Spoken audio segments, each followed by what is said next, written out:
చాలా మంది అంటారు, దేవుణ్ణి నమ్ముకుంటే బాధలు పోతాయి, శ్రమలు పోతాయి, కష్టాలు పోతాయి, దుఃఖాలు పోతాయి, అన్ని పోతాయని అంటారు. నేను మాత్రం అలా అన్ను. దేవుణ్ణి నమ్ముకుంటే మీకు శ్రమలు వస్తాయి, కష్టాలు వస్తాయి, దుఃఖాలు వస్తాయి, బాధలు వస్తాయి, ఇరుకులు వస్తాయి, ఇబ్బందులు వస్తాయి. షడ్రక్ మెస్సెగ్ అబుద్ధిను ఉన్నారు కదా, ప్రతి మొక్క పూజించమన్నారు. మేము పూజించాం, దేవుడి కోసం చచ్చిపోవడానికి రెడీగా ఉన్నాం కానీ పూజించమన్నారు. అప్పుడు వాళ్ళకి ఏమొచ్చింది? శ్రమ వచ్చింది, కష్టం వచ్చింది, దుఃఖం వచ్చింది. ఎవరు వాళ్ళని పట్టించుకునే వారు లేరు. వాళ్ళు ముగ్గురు తప్ప ఎవరు లేరు. వాళ్ళ వైపు తిరిగేవారు ఎవరు లేరు. కానీ ఆ శ్రమ వచ్చిందని దేవుడు విడిచిపెట్టేహారా? వాళ్ళు కష్టం వచ్చిందని దేవుడు విడిచిపెట్టేహారా? బాధ వచ్చిందని దేవుడు విడిచిపెట్టేహారా?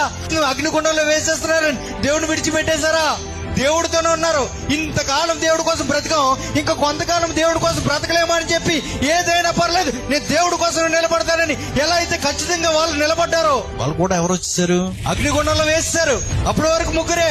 ఎప్పుడైతే అగ్నిగుండంలో పడ్డవయ్యారో నాలుగో వ్యక్తిగా ఎవరున్నారు? అక్కడ ఎవరున్నారు? ఏం చేయడు? కష్టాన్ని తీసివేసాడు, అక్కడ దుఃఖం తీసివేశాడా?